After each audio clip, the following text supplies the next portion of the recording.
سورہ البقرہ کی آیت نمبر 221، اس کی تفسیر میں لکھا ہے، اس میں یہ بڑی لمبی آیت مبارکہ ہے کہ اے مومنو، تم مشرکوں اور کافروں کی عورتوں سے نکاح نہ کیا کرو۔ آج یہ بھی دھڑا دھڑ وہاں کاروبار سیٹ کرنے کے لیے، گرین ویزے کے حصول کے لیے یہاں سے جاتے ہیں اور جھوٹ بھی کرتے ہیں۔ وہ وہاں کا قانون ہے کہ جی آپ کے پہلے بیوی کوئی نہیں ہونی چاہیے، تو یہ عدالت سے طلاق کے کاغذات بنا لیتے ہیں کہ جی میں نے اپنی پاکستانی بیوی کو طلاق دے دی ہے، لہذا میں یہاں نکاح کر رہا ہوں۔ تو وہ میرے آقا صلی اللہ علیہ وسلم فرماتے ہیں طلاق تو جھوٹ بھی ہو تو طلاق ہو جاتی ہے، مذاق بھی ہو تو طلاق ہو جاتی ہے، سچ بھی ہو تو طلاق ہو جاتی ہے، یہ طلاق تو رکتی نہیں کسی طرح سے بھی دیں۔ اب یہاں 3 طلاقوں کے کاغذ بنوا لیتے ہیں اور وہاں جا کے نکاح کر لیتے ہیں، پھر اس سے بھی زنا کرتے رہتے ہیں، وہاں بھی بدکاری کرتے رہتے ہیں۔ اور بس جی پیپر ہی فل کرنے ہیں، جی بس پیپر ہی بنانے ہیں طلاق کے، میں نے کون سی طلاق دینی ہے، بس پیپر بنانے ہیں، جی پیپروں کے اوپر سائن کرنے ہیں۔ تو امام الانبیاء صلی اللہ علیہ وسلم تو فرماتے ہیں طلاق کے لیے جھوٹ بھی بولو گے تو طلاق واقع ہو جائے گی۔ تو یہ تو جھوٹ ہے جی، میں نے صرف پیپر بنانے ہیں۔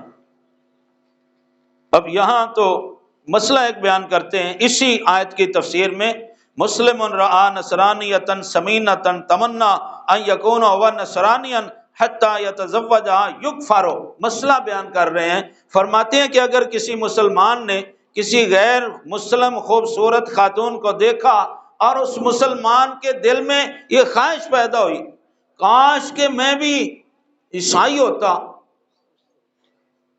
یہ مسئلہ لکھا ہوا ہے، میں اپنی طرف سے نہیں کر رہا، یہ دیکھ لیں سورہ البقرہ آیت نمبر 221 کی تفسیر میں لکھا ہوا ہے کہ مسلمان نوجوان نے کسی غیر مسلم خوبصورت عورت کو دیکھا اور اس نے خواہش پیدا کی کاش کہ میں بھی یہودی ہوتا یا میں عیسائی ہوتا تو میں اس عورت سے نکاح کر لیتا۔ کہتے ہیں یکفرو، صرف اس خواہش پیدا ہونے پر اس کو کافر قرار دے دیا جائے گا۔ کیوں؟ اس نے ملت اسلامیہ کی توہین کی ہے۔ جو دولت ایمان اللہ تعالیٰ نے تجھے دی تھی، تو نے صرف ایک عورت کے لیے وہ نشاور کر دیا کہ کاش میں یہ ہوتا۔ تو نے یہ کیوں نہیں کہا کہ کاش یہ عورت مسلمان ہوتی تو میں اس سے نکاح کر لیتا؟ یہ کیوں نہیں کہا؟ اور کیا اس کے علاوہ اسلام کے اندر کوئی خوبصورت عورت نہیں ہے جس کے لیے کاش کاش تیرا دل کرے؟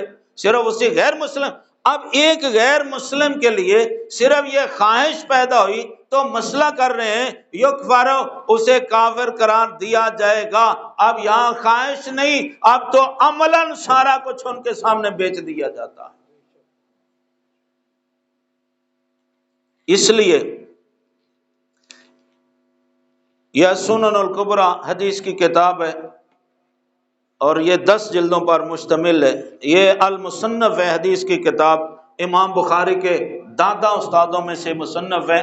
ان دونوں کا میں خلاصہ آپ کے سامنے رکھ رہا ہوں۔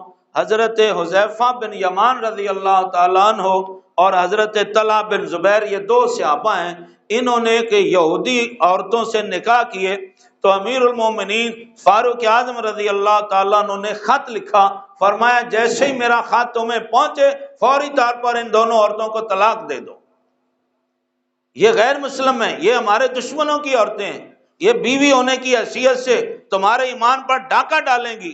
آگے سے حضرت حذیفہ نے سورہ المائدہ کی آیت نمبر 5 کا حوالہ دیا کہ اللہ تعالیٰ تو اجازت دے رہا ہے کہ اگر غیر مسلم عورت پاک دامن ہو، گندے کردار والی نہ ہو تو تم اس سے نکاح کر سکتے ہو، تو لہذا ہم نے اسی آیت کی روشنی میں نکاح کیا ہے۔